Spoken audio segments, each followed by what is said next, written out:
যখন হাজী সাহেবেরা হজ করবে, তাওয়াফ করবে, তাওয়াফ করতে করতে যদি মনের মধ্যে চিন্তা চেতনা নিয়ে আসতে পারেন যে আহারে ঠিক এই জায়গাতে আমার প্রিয় হাবিবকে কাফেরের বড় বড় লিডাররা উতবা, সাইদা, আবু জেহেল আরব মাথার উপরে ভুঁড়ি চাপিয়েছে।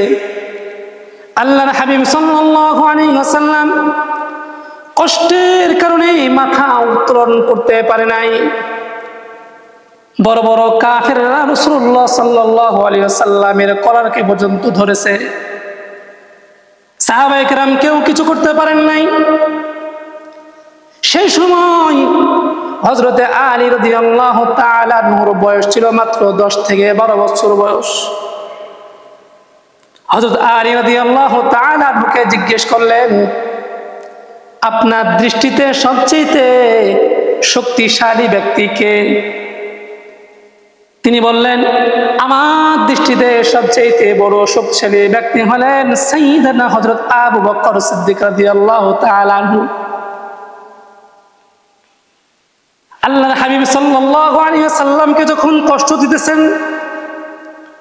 হযরত আবু বকর সিদ্দিক রাদিয়াল্লাহু তাআলা আনহু আল্লাহর হাবিব সাল্লাল্লাহু আলাইহি ওয়াসাল্লামকে ধরার জন্য যখন যান, ওই কাফেররা আবু বকর সিদ্দিক রাদিয়াল্লাহু তাআলা আনহুকে মারধর করেন, চোখের মধ্যে আঘাত করেন, চোখ দিয়ে অজস্রভাবে রক্ত প্রবাহিত হয়।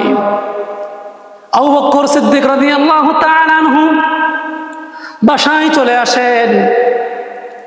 বাসায় আসার পরে নিজের শরীরের কথা চিন্তা না করে রাসূলুল্লাহ সাল্লাল্লাহু আলাইহি ওয়াসাল্লামের কি অবস্থা এই সম্পর্কে খবর জানতে চান। হযরত ফাতেমা রাদিয়াল্লাহু তাআলা আনহা তিনি খবর আনেন যে আল্লাহর হাবিব সাল্লাল্লাহু আলাইহি ওয়াসাল্লাম সুস্থ আছেন। এই খবর শোনার সাথে সাথে হযরত আবু বকর সিদ্দিক রাদিয়াল্লাহু তাআলা আনহু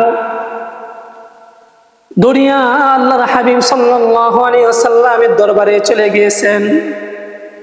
আল্লাহর হাবিব সাল্লাল্লাহু আলাইহি ওয়াসাল্লাম আবু বকর সিদ্দিক রাদিয়াল্লাহু তাআলা আনহুকে দেখে বড় আনন্দ পেয়েছেন, আল্লাহ তাআলার কাছে দোয়া করেছেন। হযরত পয়গম্বর আল্লাহ তাআলার কাছে দোয়া করেছেন, আল্লাহ তাআলা রাসূলুল্লাহ সাল্লাল্লাহু আলাইহি ওয়াসাল্লামের সঙ্গী হিসাবে যাকে কবুল করেছেন তিনি কে?